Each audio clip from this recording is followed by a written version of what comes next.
Hey, welcome back. Here's a quick video of how to replace your alarm battery.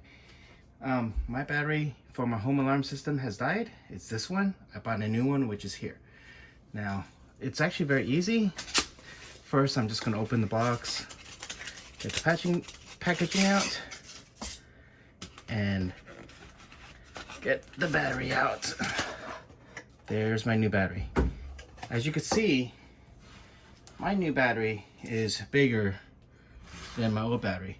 Well, it doesn't matter how big it is. The most important is to make sure it's 12 volts. The battery that I have in here is 4 amp hours. This is a 7.2 amp hour battery, which will actually last longer than the 4 amp hour.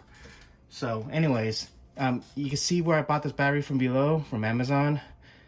But you take off the tabs from there, and then you get in here, grab this battery. Then all I have to do is undo, take out the battery tabs of the old battery, like that. And make sure you, same thing, black to black. Put this in. I usually like putting black in first.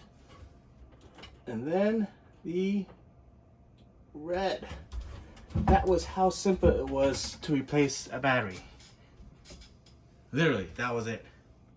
Well, if you like more of these videos, subscribe. You'll find the links to our purchase of products below.